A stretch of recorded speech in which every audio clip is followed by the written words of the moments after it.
Good morning and welcome to ASU 22, where we tell you all the new and upcoming trends in the world of education. My name is Chris Breaker, and today we're focusing on a learning method that has been proven to change the way your students learn for the better. I have Alexandria Stanwell with me today from Chicago. Alexandria is a 5th grade science teacher that is no stranger to this learning method and wants to tell us all about it. Thank you, Chris. I am so excited to be here with you to discuss my all-time favorite learning method that I have found works best for my students, but also for me as their teacher. Absolutely. Alexandria, I am so curious to hear all about this new learning method. I know you told me briefly about it behind the scenes, but please tell the viewers at home what this method is. Of course, Christopher. The learning method is actually called field-based learning, and it focuses on learning through outside world experiences. The students are encouraged to learn through experiences such as field trips, field camps, field courses, field labs, and field investigations. Interesting, so you're teaching students the material out in the real world instead of inside of a traditional classroom setting? That is so interesting, please continue.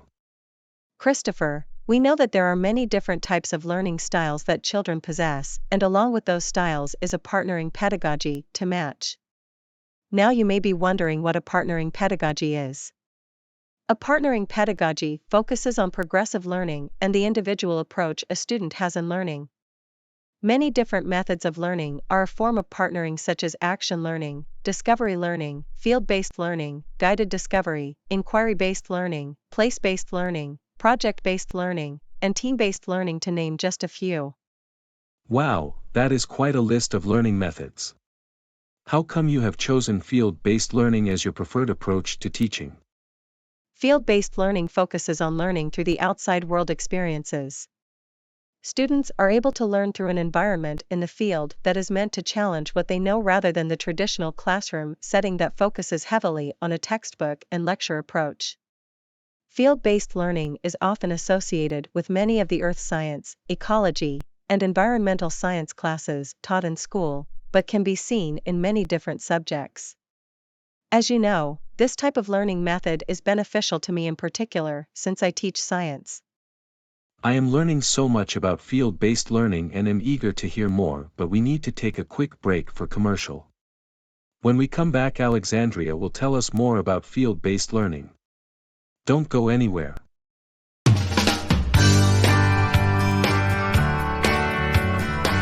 Thank you for having us to your water treatment facility.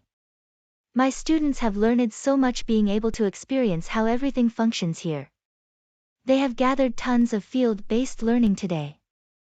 I have learned that you guys keep water safe for me to drink at home and school. I learned that you clean the water by different treatment processes such as physical, chemical, and biological.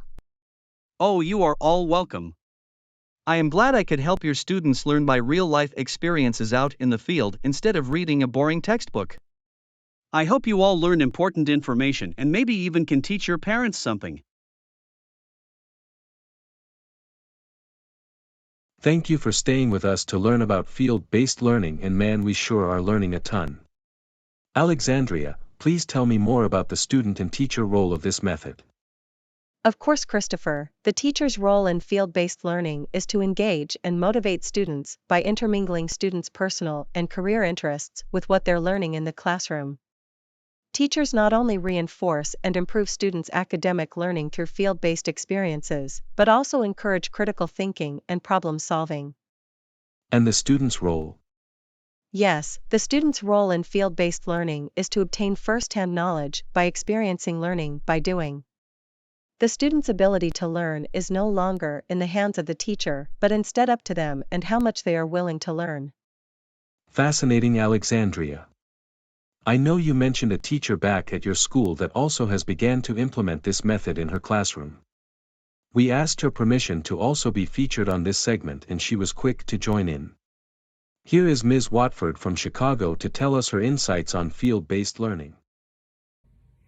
Hi, Christopher. Thank you so much for having me on your new segment today to discuss field-based learning. Yes, just like my coworker Alexandria, I have recently began implementing field-based learning within my classroom, and while it does have its ups, it also equally has its downs, and I think that's something that should be discussed.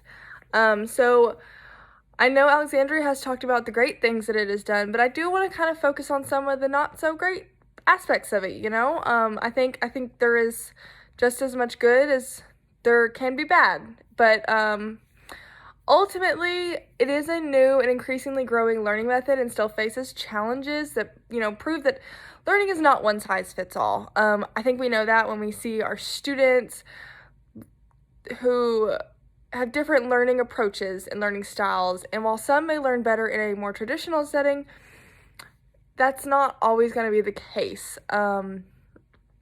There are many different learning methods, that we could go into discussion on that focus on these, but I think in particular, the inner constraints of a field-based learning approach specifically relates to, student interest, a lack of knowledge leading into a lesson, or even, teacher confidence in initiating a new field experience strategy. If a teacher goes into a lesson that incorporates field experience, maybe she's not or he's not as entirely comfortable with it, and a lack of confidence in that can also, another con, lead to administrative reluctance. If the administration above can't understand the want or the need or see it for themselves, it's going to feel unnecessary, and so this is just some of the small cons that can lead to it, but overall I do think the pros definitely outweigh them, but it is good, to be informed and to discuss the cons. I think it's important for, teachers, other educators out there, or future educators to understand that while it is a good concept, there is going to be some not so good things about it. So, yeah. Thank you for joining us, Ms. Watford. And thank you, Alexandria, as well. I have learned plenty, and I am sure the viewers at home have as well.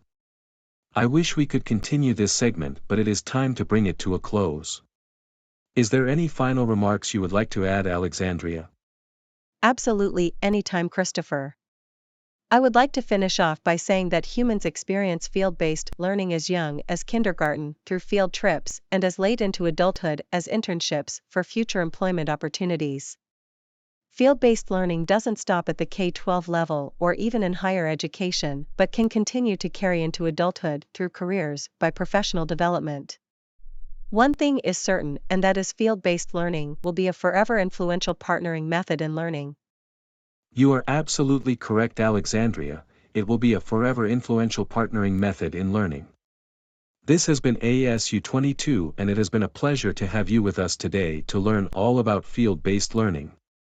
I hope to see you back next week where we discuss a new concept to me that is a flipped classroom. I can't wait to see what that means. Have a great night.